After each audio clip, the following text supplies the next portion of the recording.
All in all sports நேயர்களே அனைவருக்கும் வணக்கம். நான் விஜய் சிட்டி, என் கூட நிதிஷ். நாங்கள் எக்கச்சக்கமாக ஐபிஎல்ஸை நாங்கள் சொல்லி போட்டுக்கிட்டே இருக்கோம் வீடியோஸு. ஆனால் இருந்தாலும் எல்லாருமே இந்த ஒரு விஷயத்துக்காக காத்துக்கிட்டு இருந்தாங்க. ஏன்னா ஐபிஎல் முடிஞ்சு இதுக்கப்புறம் நமக்கு என்னடா இருக்குது அப்படின்ற மாதிரி டென்ஷனில் இருந்துட்டு இருந்தாங்க. அவங்க எல்லாருக்குமே முடிஞ்ச உடனே இருக்குப்பா T20 வேர்ல்டு கப்பு மறந்துடாதீங்க அப்படின்ற மாதிரி ஒரு விஷயத்தை கிரியேட் பண்ணியிருக்காங்க நம்மளுடைய கிரிக்கெட் கவுன்சில். ஸோ அந்த விதத்தில் பார்த்தீங்கன்னா ஒவ்வொரு டீமும் அவங்களோட ஸ்குவாடை அனௌன்ஸ் பண்ணியிருக்காங்க. பார்க்கும் போதே செம்மையாக இருந்துச்சு. எஸ். ஸோ இந்த வீடியோவில் நம்ம பார்க்க போகிறது என்ன அப்படின்னு பார்த்தீங்கன்னா, ஸ்குவாடை பற்றி மக்கள் கிட்ட இருந்த கொஸ்டின் அண்ட் பத்திரிகையாளர்கள் கேட்ட கொஸ்டினுக்கு ரோஹித் சர்மா அண்ட் அஜித் அகர்கர் ரெண்டு பேரும் விளக்கம் கொடுத்துருக்காங்க. என்ன விளக்கம் கொடுத்துருக்காங்க அதெல்லாம் நான் உங்களுக்கு சொல்ல போறேன். அது மட்டும் இல்லாமல் இந்த வீடியோட எண்டில் மற்ற ஒரு சில டீம்ஸோட ஸ்குவாட் என்ன எடுத்திருக்காங்க அப்படிங்கிறது நாங்கள் அப்டேட் பண்ணுறோம். அப்படி போவோம். ஏன் நல்ல ஸ்குவாட் தான். நியூசிலாந்து தான் பார்க்க சூப்பரா இருக்கு. அதெல்லாம் ஆல்ரெடி சொல்லிட்டோம். ஓமன் மாதிரியான நாடுலாம் நம்ம சொல்லணும். அதெல்லாம் தெரிஞ்சுக்க ஆசைப்படுவாங்க. ஆமா ஆமா. ஏன்னா ஓமன் தெரிஞ்சுக்க ஆசைப்படுவாங்க. ஓமன் உள்ள இருக்கான்னு தெரிஞ்சுக்க ஆசைப்படுவாங்க. ஓகே, நம்ம வீடியோட கண்டென்ட்குள்ள போவோம். அதாவது ஃபேன்ஸா ஒரு பத்திரிகையாளரா நான் இருந்தால ஆல்ரெடி அவங்க கேட்டாங்க கொஸ்டின். அதை நீங்க எங்கிட்ட கேளுங்க. ரோஹித் சர்மா என்ன பதில் சொன்னாங்கிறத நான் சொல்றேன். அதுக்கு உங்களோட ஒப்பீனியனை நீங்க சொல்லுங்க. எவனை கேட்டு 4 ஸ்பின்னர் எடுத்துட்டு போனீங்க? 4 ஸ்பின்னர் யாரை கேட்டு எடுத்துட்டு போனாங்கன்னா ரோஹித் சர்மாவை கேட்டு தான். ரோஹித் சர்மா எனக்கு 4 ஸ்பின்னர் கண்டிப்பா வேணும் அப்படின்னு சொல்லிட்டாரு. அவர் பேட்டிங் பண்ணும்போது பிராக்டிஸ்ல அவருக்கு வேணும்னா வேற பவுலர் செட்டு போங்க. மேட்ச்ல ஆடுறதுக்கு எதுக்கு அந்த மாதிரி? அதை கேளுங்க முழுசா. அதாவது matches America and west Indies நடக்க போகுது. அண்ட் இந்தியாவுக்கு மேக்ஸிமம் மேட்சஸ் காலையில் நடக்க போகுது அப்படிங்கறது அனௌன்ஸ் பண்ணிருக்காங்க. சுமார் ஒரு 9 மணிக்கு. அந்த மாதிரி இருக்கிற சமயத்துல எங்களுக்கு ஸ்பின்னர் தேவைப்படுவாங்க அப்படிங்கறத சொல்லியிருக்காங்க. அண்ட் அது மட்டும் இல்லாம 4 ஸ்பின்னர்ல 2 பேர் ஆல்ரவுண்டர்ஸ், அதையும் மென்ஷன் பண்ணி சொல்லியிருக்காங்க. ரவீந்திர ஜடேஜாவும் அக்ஷர் பட்டேலும். அப்புறம் ஏன் ஆஃப் ஸ்பின் எடுத்துட்டு போல? நாக்காட்ல அவர் கை காமிச்சாரு. யாரு? அதாவது ஸ்குவாட்ல ஆஃப் ஸ்பின்னரே இல்லையே அப்படின்னு கேட்டாங்க பத்திரிகையாளர்கள். ரோஹித் சர்மா நான் இருக்கேன் அப்படின்றாரு. ரோஹித் சர்மா பவுல் பண்ண போறாரா? ஆஃப் ஸ்பின் அவரே பண்ணிட்டு வரா. அவரே சொன்னாரு, நான் சொல்லலைங்க, நீங்க வேணா போய் பாருங்க, நான் போட்டோ கூட போடுறேன். அவரே தான் கை தூக்கிட்டாரு. ஸ்குவாட் அனௌன்ஸ் பண்ண உடனே ரோஹித் சர்மா ஸ்கோர் 4, சிவம் துபே டக் அவுட், ரவீந்திர ஜடேஜா 2, இந்த சைடு பார்த்தா ஹர்திக் பாண்டியா டக் அவுட், கையை மறந்து ஸ்கை 4, கை மட்டும் தான் 10 அடிச்சு பெரிய விஷயம். ஹர்ஷ்தீப் சிங் 50 அடிச்சிருந்தாரு. ஹர்ஷ்தீப் 50 கொடுத்துருந்தாரு. பட் ஆனால் இது சும்மா ஃபன்னுக்காக தான் சொல்கிறேன். ஒரு மேட்ச் வச்சு டிசைட் பண்ண வேணாம். ரோஹித் சர்மா வேற அண்ட் சிவம் துபே ஆப்வியஸ்லி எல்லாருமே வேற தான். பட் ஆனால் நீங்க ஆப்ஷனர் எடுத்துட்டு போகாம நான் இருக்கேன்னு கை காட்டுறது எனக்கு புரியல. அதுக்கு இதே மாதிரி தான் நான் கேள்வி கேட்ட சுப்பன் கீழே நீங்க மெயின் டாப்ல வைக்கலன்னு கேட்டா அதுக்கு தான் நான் இருக்கேன் அப்படின்ற மாதிரி. அது சரி இருங்க, அந்த ஆப்ஷனருக்கு என்ன சொல்லி முடிச்சிடுறேன். அக்ஷர் பட்டேலா வெஸ் ஆப்ஷனர் ஒருத்தர் வச்சிருந்தாங்க. அதாவது அஸ்வினை டார்கெட்டா வச்சிருந்தாங்க. அப்படி இருக்கிறப்போ அஸ்வின் பார்க்கும்போது ரீசெண்டா எந்த T20 போட்டிகளும் பெருசா ஆடல இந்தியாவுக்காக. பட் அக்ஷர் ஆடி இருக்காரு. கொடுத்தீங்க அவருக்கு. அஸ்வினுக்கு நீங்க என்னடா கொடுத்தீங்க சொல்லுங்க. அஸ்வின் இப்படிலாம் கேட்டா எனக்கு சொல்ல தெரியாதுங்க. இல்ல நீங்க பத்திரிகையாளர்கிட்ட நீங்க பதில் சொல்றீங்கன்னா அஸ்வினுக்கு நீங்க என்ன கொடுத்தீங்க? இந்த வேர்ல்டு கப் நான் கேட்கறேன். வேர்ல்டு கப் மாதிரி ஒரு மேட்ச்க்கு போனீங்க 50 ஓவர் ஃபார்மேட்ல. அதுல டிராவிஸ் ஹெட் மாதிரி பிளேயர் ஆனா டிராவிஸ் ஹெட் நிக்க வச்சு மூஞ்சி மேலே குத்திருக்காரு அஸ்வின். இது எல்லாருக்குமே தெரியும். டெஸ்ட்ல சூப்பரா விக்கெட் இன்னைக்கு குத்திட்டு இருக்காரு. டெஸ்ட்ல சூப்பரா விக்கெட் எடுத்திருக்காரு. ஓடியே விக்கெட். டிராவிஸ் ஹெட் அஸ்வின் போட்டு பார்த்தாலே அஸ்வின் தான் டாமினேட் பண்றாரு. இது கிரிக்கெட்டை இப்போ ரீசெண்டா ஒரு பையன் கூட பேசியிருந்தான். தோனி கூட சொல்லியிருந்தாரு ஒரு மேட்ச் தோக்கலாம் வேர்ல்டு கப்ல, ஆனா ஃபைனலா இருக்கக்கூடாது. அந்த பையன் தெளிவா சொன்னான். அவன் கூட என்ன சொல்லுவான்டா அவன். இன்னைக்கு கூட பாருங்க SRH match versus Rajasthan Royal match போச்சு. அதுல கூட திணற விட்டுக்கிட்டு இருக்காரு அவரு. ஆனா நீங்க அஸ்வின் T20 மாதிரி ஒரு கேமுக்கு எடுத்துட்டு போறீங்க. ஆனா மறந்துடாதீங்க, MS தோனி இருந்தா பிக்கே வேற. கண்டிப்பா. ஏன் அப்படி எடுத்துட்டு போகலன்றதுக்கு அஜித் அகர்கர் ஒரு காரணமா? இப்ப நீங்க ஒரு क्वेश्चन கேட்டீங்களே, திருப்பி நான் சொன்ன பதிலுக்கு இந்த மாதிரி பிரஸ் மீட்ல அவரை கேட்டிருந்தாங்கன்னா மேபி மடக்கி இருக்கலாம். அங்க யாருமே இல்லையே, என்ன மாதிரி ஒரு ரிப்போர்ட்டர் அங்க இல்லையே. அங்க சந்தீப் சர்மாவை ஏன் அடிக்கல, நட்ராஜன் ஏன் அடிக்கலன்னு கேட்கவே ஆள் இல்ல. ஆனா நான் ஒரு ஓப்பனா ஸ்டேட்மெண்ட் வைக்கிறேன், ஸ்குவாட்லயே வைக்கிறேன். நீங்க சஞ்சீவ் சாம்சன் எடுத்ததுல எனக்கு பெருமையா இருக்கு. ஆனா நீங்க லெவல்ஸ்ல ஆட வைக்க மாட்டீங்கன்றது எனக்கு ரொம்ப கன்ஃபார்மா. அதுக்கு ஒரு விளக்கம் கொடுத்திருக்காங்க. KL ராகுலை ஒமிட் பண்ணிட்டு சஞ்சீவ் சாம்சன் ரிஷப் பண்ட்டுக்கு போறதுக்கான ரீசன் அவங்க 2 பேரையும் மிடில் ஆர்டர்ல எங்க வேணாலும் ஆட வைக்கலாம், 2 பேரும் ஃபினிஷ் பண்ணி கொடுப்பாங்க அப்படிங்கிற நம்பிக்கை இருக்கு. அப்படிங்கிறதுனால தான் KL ராகுல் மேல நம்பிக்கை இருந்தாலும் அவரோட ரோல் கரெக்டா தான். இந்த ஸ்குவாட் பார்த்தோன்னு நிறைய பேர் திட்டிருப்பாங்கன்னு நினைக்கிறேன். இந்தியன் டீமை பார்த்து ஒரு சில விஷயங்கள்லாம் உங்களுக்கு மேபி கருத்து வேறுபாடாக இருக்கும். ஆனா இன்னமும் ஞாபகம் வச்சுங்க, எந்த பொசிஷன்ல இறக்குறதுனே தெரியாத பிளேயர். அந்த அளவுக்கு ஒரு டஃப்பான ஒரு காம்படிஷன் தான் இருக்கு. ஸோ ஆப்வியஸ்லி ஓரளவுக்கு 100க்கு 90 மார்க் நம்ம கொடுக்கலாம் டெஃபினட்டா. ஸோ அந்த அளவுக்கு பெஸ்டான ஸ்குவாட் தான் எடுத்திருக்காங்க. அதுல இருந்து ஒரு சின்ன வருத்தம் எனக்கு இருந்துச்சு. ஏன்னா ரிங்கு சிங் மாதிரி ஒரு பிளேயரை, பெஸ்ட் ஃபினிஷரை, இப்போ ரீசெண்ட் டைம்ல வச்சிருக்க ஃபினிஷரை நீங்க ஏன் அவரை ஆப்ஷன்ல வச்சிருக்கீங்க? ரிங்கு சிங் எந்த தப்புமே பண்ணல. அவர் ஸ்குவாட்ல வரதுக்கு எல்லா தகுதியும் அவருக்கு இருந்துச்சு. அப்புறம் ஏன் இல்ல? அதேதான் சுப்மன் கில்லும் 2 பேரும் ஒரே மாதிரி தான். இல்ல விடு, நான் கேட்டது ரிங்கு சிங். அதான் 2 பேரும் ஒரே மாதிரி தான். அவங்களுக்கு ஆல்மோஸ்ட் குவாலிஃபை ஆகிற சான்ஸ் இருந்துச்சு. பட் கில்லிக்கு அந்த ஓப்பனிங் பிளேஸ்ல ஒரு பிரச்சனை இருக்கு. ரிங்குவை பொறுத்த வரைக்கும் அங்க ஆல்ரவுண்ட் எங்களுக்கு சிவம் துபே பவுலிங் பண்ணுவாரு, ஹர்திக் பாண்டியா பவுலிங் பண்ணுவாரு. அண்ட் முன்னாடியே சொன்ன மாதிரி 4 ஸ்பின்னர்ஸ் எடுத்துட்டோம். ஆல்ரவுண்டர்ஸ் எடுத்துட்டோம், எடுக்க இடம் இல்ல, அதனால அவர் ரிசர்வ்ல வச்சிருக்கோம். அவர் ரொம்ப க்ளோஸா இருக்காரு ஆடுறதுக்கு அப்படின்னு. நீங்க கில்லுன்னு இடத்துல எல்லாம் கொதிக்கிறாங்க எல்லாரும். ருத்ராஜ் கெய்க்வாட் ஏன் வரல அப்படின்ற மாதிரி கேட்கறாங்க. ஏன்னா 17 மேட்ச் கிட்டத்தட்ட 17 மேட்ச் விளையாண்டுருக்காரு, 500 ரன் சாலிடா அடிச்சிருக்காரு. ஆமா. ஆனா அவர் நீங்க எடுக்கல. காரணம் ஏன்? ஏன்? ஏன்? ஏன்? ஏன்னா அங்க ஒரு அரசியல் போய்கிட்டு இருக்கு.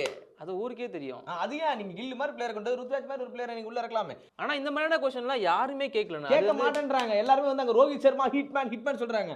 எம்எஸ் தோனியா இருந்தாலும் நான் எதுக்கு கேள்வி கேட்பேன் இந்த மாதிரி. ஏன்னா டெஃபினட்டா நீங்க அதனாலதான் நீங்க பத்திரிக்கையாளரா இல்ல. ஏன்னா உண்மையா வந்து நீ யோசிச்சு பாருங்களேன். நிறைய கொஸ்டின் கேட்கலாம். ஏன் நீங்க நட்ராஜனை நீங்க ஆப்ஷன் பவுலர்ல வைக்கல? சந்தீப் சர்மா, ஆவேஸ் கான் மாதிரி பவுலர் எடுத்து போறீங்க. Why not? ஏன் ஹர்ஷதீப்புக்கும் நட்ராஜனுக்கும் நிறைய டிஃபரன்ஸ் இருக்கு. ஹர்ஷதீப் பதிலா நீங்க நட்ராஜனே எடுத்துட்டு போலாம். டெத் ஓவர்ல நல்லா போட்டுட்டு இருக்க ஒரு பவுலர், அவரை நீங்க ஆப்ஷன்ல நீங்க வைக்கவே இல்ல. எனக்கு அது புரியவே இல்ல. சந்தீப் சர்மா நீங்க ஹர்ஷதீப் பதிலா அந்த சந்தீப் சர்மா மனசை உயிரை கொடுத்து போராடிட்டு இருக்கான மேட்சுக்கு மேட்ச். இதையுமே நான் கேட்கறேன். அதுதான் உள்ள வந்து ஆவேஸ் கான் பதிலா ஏன் சந்தீப் சர்மா நீங்க வைக்கல? பும்ரா சந்தீப் சர்மா எடுத்து பார்த்தா இன்டர்நேஷனல் விட்டுருங்க. ஏன்னா அவருக்கு இன்டர்நேஷனல் நீங்க வாய்ப்பே கொடுக்கல. ஆனா நீங்க கம்பேரிட்டிவ்லி பாத்தீங்கன்னா இந்த மனுஷன் வேற லெவல் பெர்ஃபார்ம் பண்ணிருக்காரு. ஒண்ணே ஒண்ணுதான், மீடியா அவரை பார்க்கல. அதுதான் உண்மை. மீடியா அவரை பார்த்தாங்க, ஆனா கொஸ்டின் கேட்கல. பார்த்தாங்க. ஒரு ஓரத்தில் ராஜஸ்தான் பிளேயரா பார்த்தாங்க. ஒரு நல்ல பவுலர், டெத் ஓவர்ல ஸ்பெஷலிஸ்ட், அது மட்டும் இல்லாம சூப்பரா நிறைய வேரியேஷன் வச்சிருக்காங்க. எல்லா சிராஜ் பவுலிங் பொறுத்து நம்ம ஆஷிக் மேட்ச்ல நம்ம பவுலிங் பொறுத்து ஒரே மாதிரி இருக்கு. வந்து ஷார்ட் பிட்ச் பால் போட்டுக்கிறான். இவனே நம்ம எடுக்க மாட்டாங்க. இது எல்லாமே அவங்களுக்கும் தெரியும், பத்திரிகையாளர்களுக்கும். ஆனா இதெல்லாம் கேட்கல அப்படிங்கும் போதே அதுல இருக்கிற பாலிடிக்ஸ் நமக்கு புரிஞ்சுக்கணும். சோ இத பேசிக்கா கேட்க வேண்டிய கொஸ்டின்ஸ் இதெல்லாம். ஆனா எதுவுமே கேட்கல. ஓகேப்பா, நீ ரோஹித் சர்மாவை நீ இருக்கிறப்பா, நான் வந்து அஜித் அகர்காரா நான் இருக்கலாம், நான் பத்திரிகையாளர். ஓகே, நீங்க எடுத்துட்டீங்க டாப் 16 பிளஸ் 5 ஆப்ஷன் பிளேயர் எடுத்துட்டீங்க, இருந்துட்டு போட்டோம். இப்போ நீங்க டாப் 11 இதுல நீங்க யார் ஆள வைப்பீங்க சொல்லுங்க. இதுக்கு எனக்கு பதில் இருக்கு. வாங்க சொல்லு. டாப் 11 சொல்லு. பிச்சுக்கு ஏத்த மாதிரி நாங்க 11 மாத்திப்போம். அவ்வளவுதான். ஆக மொத்தம் ரோஹித் சர்மா பேர் மாறாது, விராட் கோலி பேர் மாறாது, ரிஷப் பண்டோட பேர் மாறாது, அப்புறம் பும்ராவோட பேர் மாறாது, ஹர்திக் பாண்டியா பேர் மாறாது. இவங்க 5 பேர் பேரும் சாலிடா உள்ள இருக்கும். உள்ள இருக்கிற 6 பேர் எல்லாம் உங்களுக்கு ஜடேஜாவும் உங்களுக்கு தெரிஞ்சிருச்சு. அப்புறம் என்ன? அப்புறம் ஏன்டா அப்புறம் எப்பறா இது? மத்த 5 பேர் இருக்காங்களோ அது பிச்சுக்கு ஏத்த மாதிரி மாத்தி, மத்த 5 பேர் கீழ 5 பேர் மாத்தி நான் போய் அந்த மேட்ச்ல நீ போய் அந்த மேட்ச் அப்படின்ற மாதிரி தான் இருக்கும். அது இல்ல, ஃபர்ஸ்ட் ஓவர் சிராஜ் 50 ரன் கொடுப்பான், அப்புறம் ஹர்ஷதீப்பை கூட்டு போவான், அவன் 50 ரன் கொடுப்பான். 2 பேருக்கு இன்ஜுரி சர்ட் வெளியே எடுத்துட்டு ஆவேஸ் கான் உள்ள கொண்டு வருவான், ஒரு 50 ரன் கொடுப்பான். ஆவேசமா ஒரு 50 கொடுப்பான். ஆமா, முடிஞ்சிரும் சீசன். அவ்வளவுதான். கேட்க மாட்டீங்களே கேள்வி. பும்ரா மட்டும் தனியா அப்படி போராடிட்டு இருப்பாரு. இப்படி என்னடா போராடுற? இல்ல நான் மட்டும் தனியா அப்படின்ற தனியா போராடு அப்படின்ற மாதிரி தான் இருக்கும். இந்த பக்கம் விராட் கோலி. சரி ஓகே, டாப் 11 சொல்லு, கேட்டுப்போம், தெரிஞ்சுக்கிறேன். பிச்சுக்கு ஏத்த மாதிரி நாங்க 11 எடுத்துப்போம். அவ்வளவுதானே அவர் சொன்னாரு, நான் என்ன பண்றது? ஆனா ஓப்பனிங்ல நீங்க இருப்பீங்க கண்டிப்பா. நான் எல்லாம் நீங்க எல்லாம் மேட்ச் நடக்கும். நீங்க அடடா பந்து நீங்க என்ன பேட்டிங் பண்றதை விட்டு பந்தே போடுற லெவல்ல வந்துட்டீங்களா? அப்புறம் என்ன? அப்புறம் ஆப்ஷனர் வேற. சரி, இதெல்லாம் ஒரு பக்கம் இருக்கட்டும். இப்போ வந்து மும்பைக்கு நீங்க கேப்டன் பண்ணவே இல்லை. கிட்டத்தட்ட ஒரு 2 மாசமா நீங்க ஒரு பெரிய கேப்ல இருக்கீங்க. முடிச்சுட்டு இப்போ திரும்ப கேப்டன்சி பண்றீங்களே, இதெல்லாம் எப்படி இருக்கும்? இல்ல, பழகி போச்சு. பல கேப்டன்ஸு கீழே நான் ப்ளே பண்ணியிருக்கேன். ஐபிஎல் இன்டர்நேஷனல் கீழே பண்ணிருக்கீங்க, சச்சின் டெண்டுல்கர் கிட்ட பண்ணியிருக்கேன். ஸோ பழகிருச்சு. இதெல்லாம் ஓப்பனாக சொல்ல முடியாது. இன்டர்நேஷனல் லெவலில் தோனி கீழே பண்ணிருக்கீங்க, விராட் கோலி கீழே பண்ணிருக்கீங்க. அதெல்லாம் ஓப்பனாக சொல்ல முடியாது. பல வழி இருக்கு. வேற கண்டென்ட் வலிக்குது. கப்பு இனிமே கிடையாது மும்பைக்கு, அவ்வளோதான். பரவாயில்ல, நான் சொல்லிட்டேன்ல. இப்போ நீங்க சொல்லுங்க உங்களோட 11. என்னோட 11 ஓகே. என்னுடைய தனிப்பட்ட விருப்பம் தான் இது. நீங்க இதுல ஒரு பிளேயர் நான் உள்ள கொண்டு வருவேன். அவர் வந்து நீங்க வந்து ரிசர்வ் பிளேயர்னா சொன்னீங்கன்னா ஒத்துக்க மாட்டேன். அவர் உள்ள இருக்கணும். என்னை பொறுத்த வரைக்கும் அதான் நான் கேட்பேன். யாருக்காவது இன்ஜூரி பண்ணி வச்சுக்கிங்க, ப்ராக்டிஸ்லாம் போவீங்கல்ல, அப்படியே பந்து கிந்த போட்டு ஏதாவது இன்ஜூரி ஆக்கிடுங்க. அதான் பண்ண முடியும். நான் என்னை பொறுத்த வரைக்கும் ஓப்பனிங் ரோஹித் சர்மா, விராட் கோலி ஓப்பன் பண்ணணும். நம்பர் 3ல ஸ்கை வரணும். நம்பர் 4ல சிவம் துபே, நம்பர் 5ல ரிஷப் பண்ட், நம்பர் 6ல வந்து ரிங்கு சிங், நம்பர் 7ல ஹர்திக் பாண்டியா. மேபி இவங்க முன்னாடி மாத்திக்கிட்டு இறங்கிக்கலாம். நான் சொன்ன ரிசர்வ் பிளேயர் அவர் தான். நீங்க ரிங்கு சிங்க உள்ள வச்சிருக்கீங்க. நம்பர் 6 நம்பர் 7 அவர் வரணும் ஃபினிஷ் பண்றதுக்கு. அதான் தேவை. நம்பர் 8ல ரவீந்திர ஜடேஜா, நம்பர் 9ல குல்தீப் யாதவ், நம்பர் 10ல ஆப்வியஸ்லி வேற வழியே கிடையாது, நீங்க முகமது சிராஜை தான் எடுத்துட்டு போகணும். நான் கொஞ்சம் புஷ் ஆன் பண்றேன். நம்பர் 11ல நம்மளுடைய ஜஸ்பின் பும்ரா தான் பெட்டர். ஓகே, சொன்னா மட்டும் எடுத்துட்டா போக போறாங்க இங்க. இப்போ என்ன சொல்ல விட்டு நீ அவமானப்படுத்திடல. பட் ஆனா இந்த ஆப்ஷன் நீங்க கரெக்டா இல்லையா நீங்க சொல்லுங்க. நீங்க கமெண்ட் பண்ணுங்க உங்களோட 11 என்ன அப்படிங்கறத. அதாவது இப்போ நீங்க பார்க்க போறது T20 வேர்ல்டு கப்போட அதர் டீமோட ஸ்குவாடு. அந்த விதத்தில் ஆஸ்திரேலியாவோட ஸ்குவாடை வந்து பார்த்தீங்கன்னா மஞ்சள் நிற ஆடையில் வரப்போகிற அந்த பிளேயர்ஸோட லிஸ்ட் என்னென்னா, மிச்சில் மார்ஷு ஐபிஎல்ல ஒன்றும் பண்ணல, இன்டர்நேஷனல் ஏதாவது பண்ணுறேன்னு சொன்னார், அதுக்கு நான் ஒரு கேப்டன்சி கொடுத்துட்டாங்க. அப்புறம் கேமரன் கிரீனு ஆர்சிபிக்காக ஒன்றும் பண்ணல, ஆஸ்திரேலியாவுக்காக என்ன பண்ண போகிறான்னு தெரில. மிச்சில் ஸ்டார்க்கு ஏலத்தில் வந்த காசுக்கு 2 இடத்த வாங்கி போட்டுட்டு அவர் சந்தோஷமாக இருக்கார். அப்புறம் ஆகர் அவர் எங்கே இருக்காருன்னு தெரில. ஹாசில்வுட்டு நான் டீமுக்காக மட்டும்தான் ஆடுவேன், ஐபிஎல் ஆட மாட்டேன்னு சொல்லி உட்காந்துருக்காரு. அப்புறம் ஸ்டானிஸு நல்ல ஃபார்மில் தான் இருக்கார். கமன்ஸு சொல்லவே வேணாம், என்ன ஒன்று கேப்டன் பதவி இல்லாமல் ஆட போகிறாரு. டிராவிஸ் ஹெட் சொல்லவே வேணாம், அடிச்சா அடி இல்லைன்னா போறேன் அப்படின்றாரு. மேத்யூ வைடு இது வரைக்கும் டீம்ல காணும், ஆனா இருந்தாலும் ஆஸ்திரேலியா ஆனா நல்லா ஆடுவாரு, அதுல எந்த மாற்று கருத்து கிடையாது. இன்னும் சொல்லணும்னா சமி மாதிரி பவுலர்லாம் அட்டாக் பண்ணி சரியான பேசுவேன், ஆனா என்ன கஷ்டம் சமி கிடையாது டீம்ல. அப்புறம் டிம் டேவிட், அவர் மும்பையிலே ஏன் வச்சிருக்குன்னு தெரியாம தான் வச்சிருக்காங்க, இல்லை ஆஸ்திரேலியா வேறு. ஓகே. அப்புறம் ஜாஷ் இங்கிலீஷ் நல்ல பிளேயரு, தேவையான பிளேயர் தான். டேவிட் வார்னர், ஐபிஎல் என்ன வார்னர்னு தெரியல, ஆனால் வார்னராக உள்ள இருக்கிறாரு, ஆனால் T20 மட்டும் தான் ஆடுன்னு சொல்லியிருக்காரு. ஓகே. எல்ஐஸ், அதுக்கப்புறம் மேக்ஸ்வெல், அங்கேயும் சரியா ஆடலன்னா வெளில போயிடுவாரோ தெரியல, அது ஆஸ்திரேலியா டீம். அங்கேயும் சரியா ஆடலன்னா திரும்ப பெங்களூர் வரணும்னு சொல்லியிருக்காரு. இதுக்கு நான் ரெஸ்ட் எடுக்கிறேன், எனக்கு வாய்ப்பு கொடுக்காதீங்க. வாய்ப்போட ஊரா? ஆமாம். அதுக்கப்புறம் ஆடம் சாம்பா. ஸோ இந்த மாதிரி ஒரு ஸ்குவாடை வச்சிருக்க அவங்க மெக்கருக்கு ஏன் எடுக்கலன்றது தான் எனக்கு வருத்தமா இருக்கு. ஏன்னா மெக்கருக்கு வந்து ஒரு ஆப்ஷன் தூக்கி நீங்க வச்சிருக்கலாம், ஓபன் பண்ண வைக்க முடியாது, ஏன்னா அந்த மாதிரி ஃபார்மேட்டுக்கு புரியல. எவ்வளோ பெரிய ஸ்குவாட் வந்தாலும் அது ஒரு குறை கண்டுபிடிச்சிருக்கீங்களா? மெக்கருக்கு வந்து செம ஃபார்ம்ல இருக்காரா, இங்க பாருங்க யங்ஸ்டர்னே, இன்னும் ஆடுறதுக்கு வயசு அதானே. டேவிட் வார்னர்லாம் வயசாயிருச்சு, இதான் கடைசி T20 வேர்ல்டு கப் கூட இருக்கலாம் பாவம். ஆனா அந்த கடைசி T20 அடிச்சுட்டு டாப் ஸ்கோரரா வந்துட்டு தான் தலைவன் போவன் உட்காந்துருக்காரு.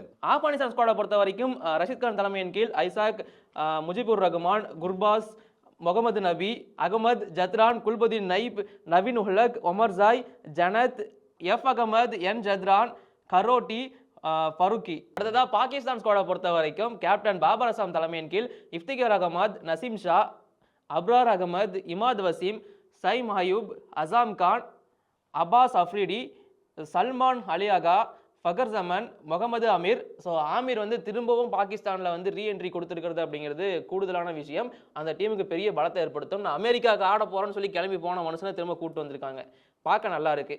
அது இல்லாமல் சதாப் கான், ஹரிஸ் ராஃப், முகமது ரிஸ்வான், சாகின் அஃப்ரிடி, அசான் அலி, இர்ஃபான் கான், உஸ்மான் கான். ஸோ அடுத்ததாக கனடா ஸ்குவாட் ஜார்ஜ் ஆஃபர் தலைமையின் கீழ் Jeremy Gordon, Nicholas Kirton, Aaron Johnson, Junaid Siddiqui, Pargat Singh, Dilon Heyliger, Kaleem Sana, Ravinder Pal Singh, Dilpreet Bajwa, Kanwar Pal Tathgur, Rayyan Khan Pathan, Harsh Thakur, Navneet Dhaliwal, Shreyas மோவா.